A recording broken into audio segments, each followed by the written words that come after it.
This kind of behavior is unacceptable. It's not the norm in Minnesota. It is the norm. It's normal for black people. It is the norm. It's normal for us.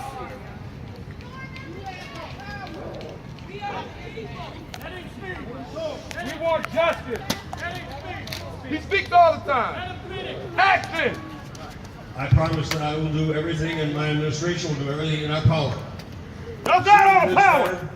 Is brought to justice and appropriate, and that all This is our life. Pursue Every day. to do a complete investigation and to make, as you said before, Reverend Herron, that justice is served. Justice will be served. We want in Minnesota. justice. Come on, Clark was on camera. In Minnesota. Aaron Gardner was on camera. First Minnesota night. State-sanctioned lynchings. As I mentioned earlier, we're going to take questions after we've heard from all of the speakers. We're going to ask the governor to stick around and to be a part of the group that answers questions. Thank you for addressing this audience. Yep. Next, we're going to call up all it is. Pastor Danny Gibbons. That's all it is. That's all it is. They're just talking. That's all it is. They're just talking. Y'all leave them from here and go to make policy? Fuck no! All they're gonna do is talk. All they're gonna do is talk. This hit close to home because I was just with Talk about this thing, man. Philando last I week. just got pulled over 2 days ago, just the same way. I was hanging out and was talking about the work that I do with Black Lives Matter and was just saying how proud to see somebody from our community out here standing for justice and standing for righteousness. I can't sit here and say that I appreciate anything that Governor Dayton said because this is the third time I've been to your house and my people being murdered. This is the third time I've been to this mansion and my people being murdered. I've been to your house, never been invited here as a guest to meet you, as a community activist and leader. I've been to your house because your people keep killing my people. Yes, sir. Keep killing my people.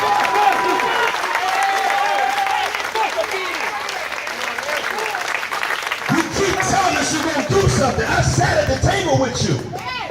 Tell them, all you doing is talking. I just want you to put some action on it. Put some respect on our people's You is name. the governor. How you gonna say within my That's all power I to the want. I governor? just wanted to be real. The governor. This isn't black anger. This is black grief. This is black pain. This is black pain. These are black people out here mad protesting. These are black people out here mad because we're tired of our children being murdered in the streets. Correct. I got a son.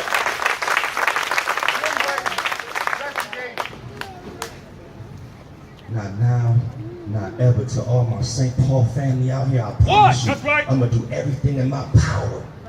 All of our leaders for the St. Paul Stereo Alliance, St. Paul NAACP, all this differences ain't about nothing. We out here for our people, and we believe that justice is for our people, and we gonna get it. It ain't about no egos, it ain't about none of that. I'm gonna say this to you as media.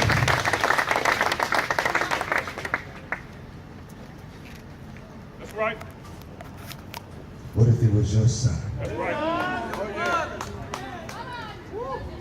Could I be in your face, fam, if I just murdered your son? Huh? Evan, could I get in your face with a camera and a pen and paper and tell me how you spell your last name, Evan? After they murdered? No, I'm asking you a question. Could I do that? Respect the boundaries of my people. Respect the boundaries of the Castile family during this time. Quit trying to commodify them. Quit trying to objectify them by trying to get a story. That's right. Don't put your cameras in the face of the police officers. Police are not in the police department.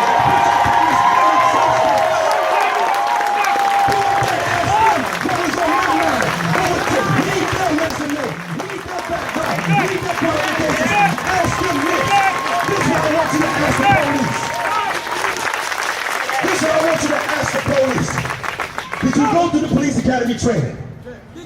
Did you pass successfully?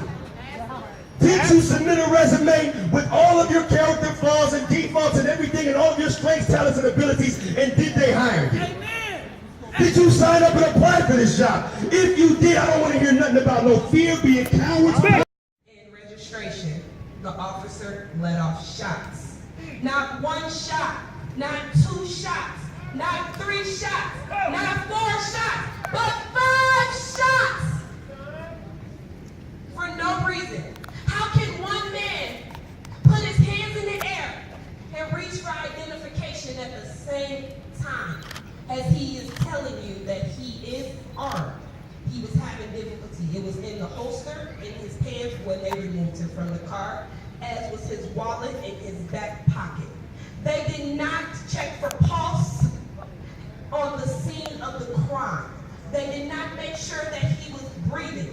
They instantly rushed their colleague off to the side where they comforted him, where he began to mourn and cry, "Oh my God, I can't believe this." What I did. He asked, let me tell you guys again, we were pulled over for alleged broken headlight. He asked us, did we know? And we stated that we did not know. We were unaware. At the time, he asked for license and registration. As Philando began to have difficulties reaching for his identification because of his concealed firearm on his person, he told the man very calmly and very respectfully that he was carried. He began to yell, "Don't move! Don't move!" as he was already moving to get his identification. This is unacceptable that he would come to the car. He seemed very frantic. He seemed very nervous. But he still had no right to bear arms on an innocent man in front of his girlfriend and her child. They make so many excuses. They took me off the scene. They took my phone. They didn't feed us. They manipulated me to go to the station where they agreed to feed us and give us water, and they didn't. They handcuffed us. They put us, me and my daughter, in a room until the BCA came and questioned me, where they separated myself and my daughter. What? I did not leave. They took over my Facebook page after the video was posted. I was gone because I was in the Roseville precinct. When I got there, there were not one officer in sight. The precinct was closed. No one came to ask me questions. I waited and I waited and I asked many questions. I asked, was he dead? They told me he was at Regents. When I tried to get to Regents, he was never at Regents. He was at because he was transported to HCMC. And had possibly he was at Regents, he could have survived. But the officer at hand wrongfully fired his weapon when he asked for license and registration.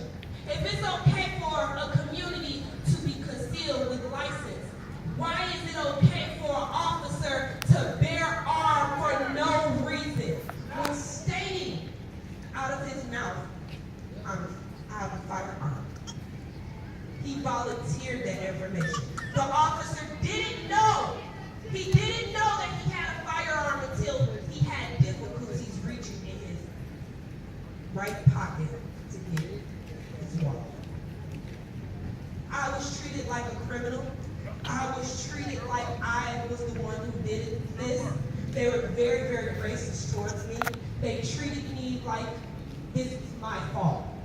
They tried to switch up my words in investigation. They tried to say they needed more investigation. But what more proof do you need?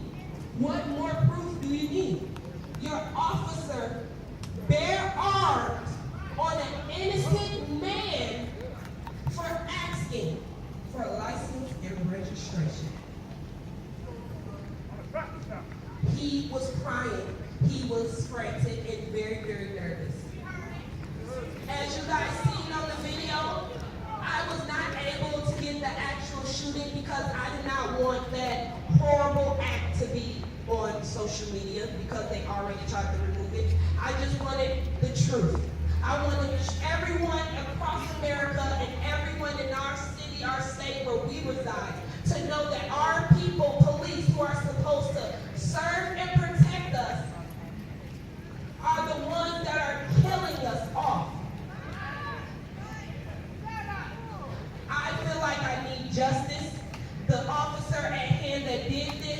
should not be getting any type of pay. Leave, no pay. He definitely should be behind bars because a man was not only took from his family who loved him, he was took from the community. Many of you guys as kids probably go to the school in which he worked at. Many of you guys as kids knew this man. He was loving, he was caring. He stayed home, he went to work, and he took care of his business. So for a police officer to come about and take this man away is unreal. It's unreal and it's definitely unacceptable. And we definitely need justice, and we definitely will not have peace, Governor.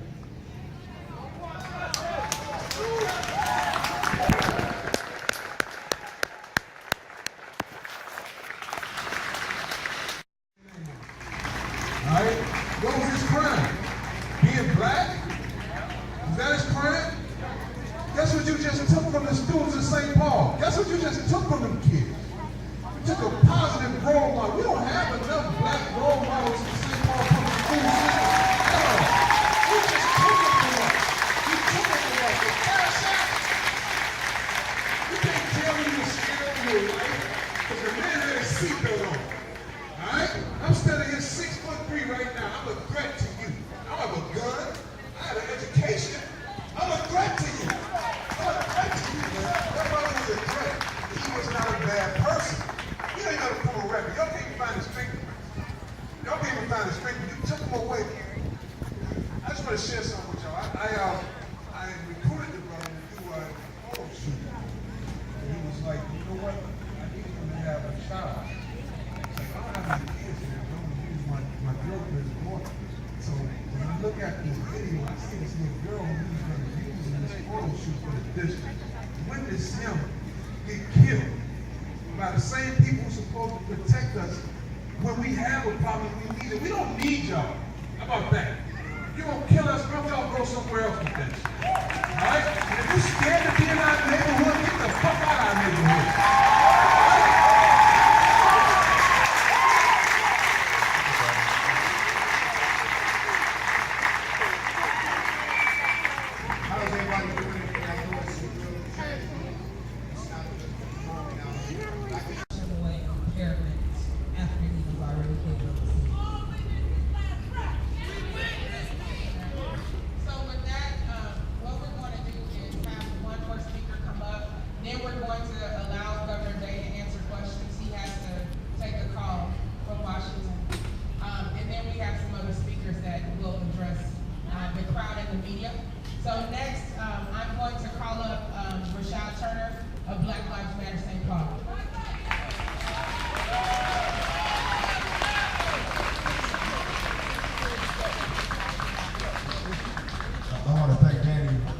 For keeping it real.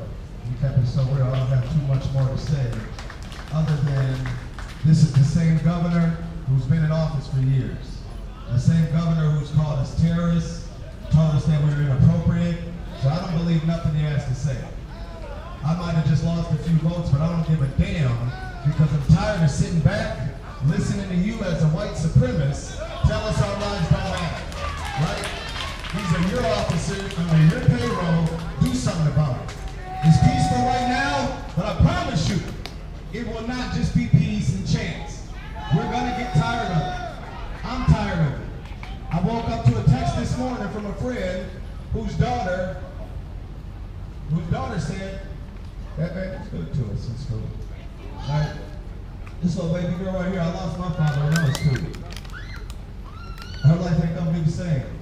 We as a community better step up. Enough of that talking from your chairs. Enough of the Facebook posts. Get your ass out here and help. Knock down these doors of white supremacy. And let's do this for our community and for this family.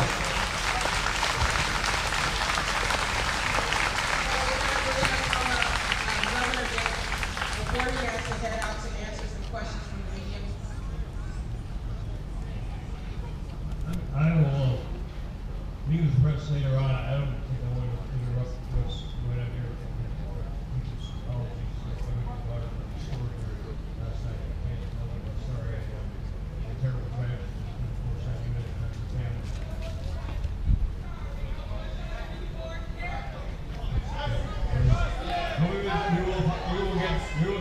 justice. You want justice, you deserve justice. You will get justice.